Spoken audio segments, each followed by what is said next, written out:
Assalamualaikum warahmatullahi wabarakatuh. Alhamdulillah, pada pagi Jumat ini kita berjumpa lagi dengan Aap Official Channel. Pada pagi ini dan pada Jumat-Jumat berikutnya kita akan membahas konten-konten yang bertema religi. Untuk kali ini apa yang akan kita bahas, Bu Fauzia? Pak Aaf, mohon dijelaskan bagaimana agar kita terbebas atau terhindar dari jeratan syaitan dalam menjalani kehidupan sehari-hari. Ya, baik Bu Fauzia. Jadi memang kita harus mengenali sepak terjang daripada syaitan ini ya, agar untuk apa? Untuk kehati-hatian, agar kita ada reserve ya, atau dalam dunia olahraga disebut dengan kuda-kuda. Jadi agar kita siap-siap sehingga bisa mengantisipasi apabila kita menemui atau berhadapan atau mendengar bisikan-bisikan setan ini. Untuk ini coba Bu Fauzia baca surat Quran surat Al-A'raf ayat 16 dan 17. A'udzubillahi minasyaitonirrajim. Bismillahirrahmanirrahim. Qala fabima aghwaytani la'aqudanna lahum siratakal mustaqim summa la'atiyannahum min baini aydihim wa min khalfihim wa an aymanihim wa an syama'ilihim wa la tajidu aktsarahum syakirin. Ya, jadi setan yang sudah tersesat ini ya, mau mencari teman, mengajak anak cucu Adam ya, manusia agar tersesat juga, dan mereka berusaha sesungguhnya sekeras-kerasnya agar manusia juga tidak menempuh jalan yang lurus. Dan dia juga akan mendatangi manusia ya, anak cucu Adam ini dari depan, dari belakang, dari samping kanan dan kiri ya, dari segala penjuru, agar supaya tidak banyak mereka yang bersyukur atau tidak banyak mereka yang taat atau patuh pada perintah Allah. Dan ini adalah ucapan yang diucapkan oleh setan di hadapan Allah. Berarti ini kan serius, sungguh-sungguh. Kalau mereka sudah serius, kalau kita tidak serius, ya pasti kita akan kena godaan atau jebakan setan ini.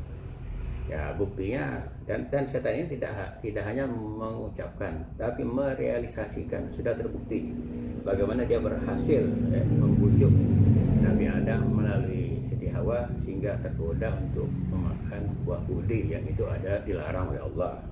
Sehingga akibatnya apa? Ini akibatnya nih yang penting. Akibatnya Adam dan Siti Hawa tergelincir, diusir ke dunia ya, menempuh kehidupan yang penuh berliku di dunia. Walaupun ada kenikmatan-kenikmatan untuk batas-batas tertentu. Begitu juga misalnya Nabi Ayub, bukan Nabi Ayub, Nabi Allah Yunus ya. Dia kecewa, saking kecewanya dia berputus asa meninggalkan umatnya karena tidak menyambut risalah-risalahnya. Nah, dia berputus asa, dia tergoda bisikan setan. Akibatnya dia mengalami kehidupan yang gelap di perutnya ikan hiu. Walaupun ya Nabi Yunus minta ampun dan bertobat dan Allah mengampuni hingga dikembalikan ke umatnya. Begitu juga misalnya dengan Nabi Sulaiman ya. Karena asik-asik ini ya bermain kuda dengan kuda kesayangannya ya, sehingga dia terlena, terlalaikan, lupa sholat ya. Akibatnya ya Nabi Sulaiman mengalami sakit atau menderita sakit yang kemudian beliau juga bertobat dan kemudian diampuni oleh Allah. Jadi sudah terbukti ya, di level Nabi saja kena, apalagi level kita manusia biasa. Kalau kita tidak sungguh-sungguh, tidak siap-siap, tidak pasang kuda-kuda ya. Kuda-kudanya bagaimana? Kuda-kudanya dengan beriman ya, dan bertawakal kepada Allah ya.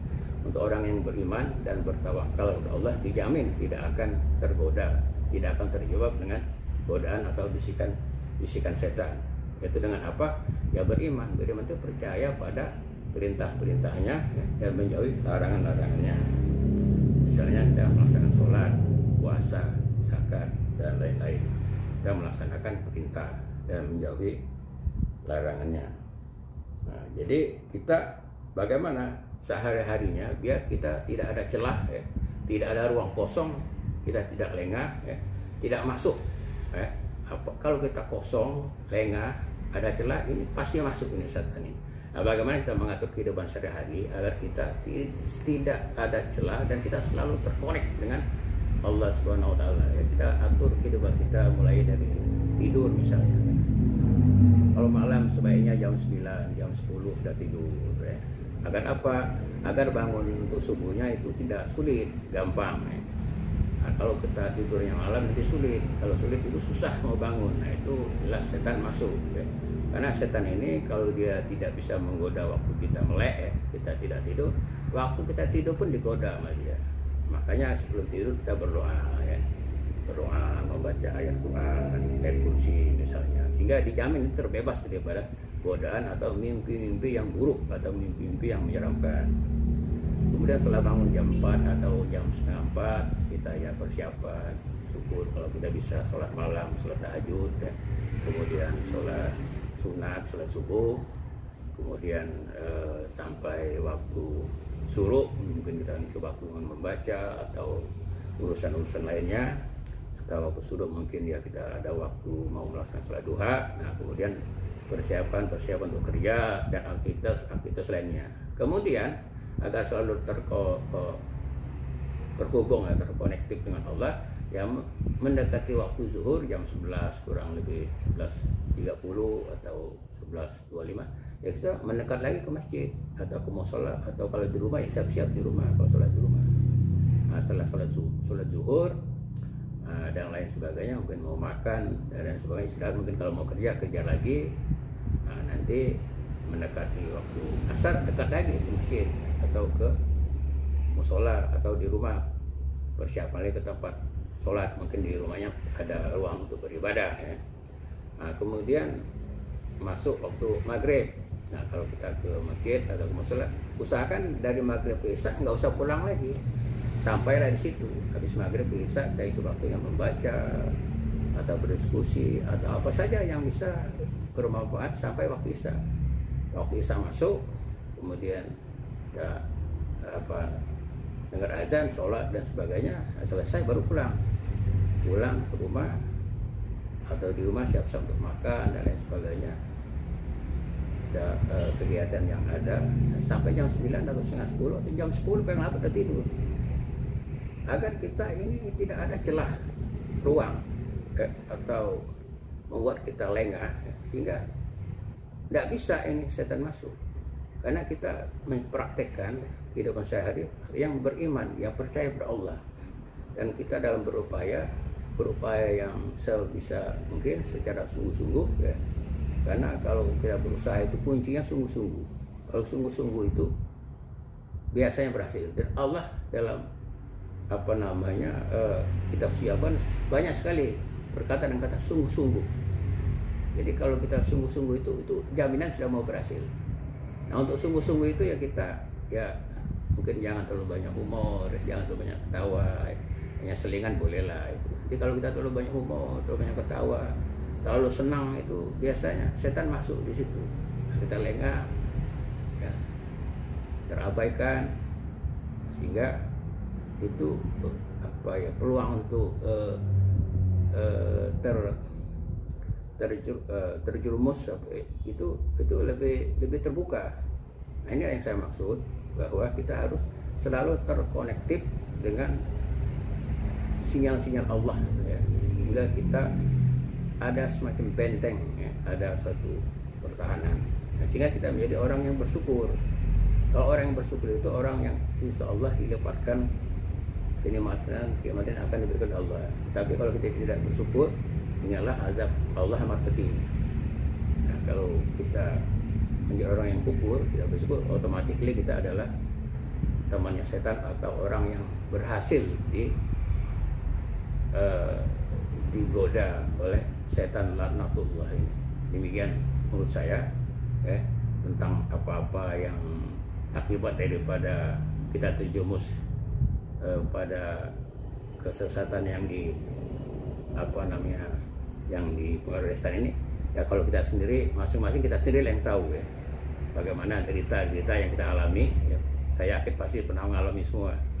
Kayaknya sudah juga menemukan orang yang ya tidak apa yang sekarang ini ya. Kalau zaman dulu, zaman Nabi Ibrahim itu ya tentu saja dia selalu kokoh ya. Dia kan Nabi Ibrahim dikenal dengan bapak tauhid ya. Tidak pernah tergoda oleh setan, walaupun dia disuruh meninggalkan istrinya di Makkah ya. Di Makkah itu kan, di lembah Makkah itu kembali ke lembah kematian, nggak bisa hidup di sana. Udara dingin sekali, panas sekali, di bateri 2 gunung. Tapi karena perintah Allah dia patuh saja, tidak ada membangkang, tidak ada memprotes. Nah, akibatnya Makkah itu yang disebut lembah kematian malah sekarang menjadi lembah kemakmuran. Jadi yang paling makmur ya sekarang ini ya kira-kira di Makkah itu. Demikian apa yang dapat kita sampaikan. Mudah-mudahan bermanfaat. Assalamualaikum warahmatullahi wabarakatuh.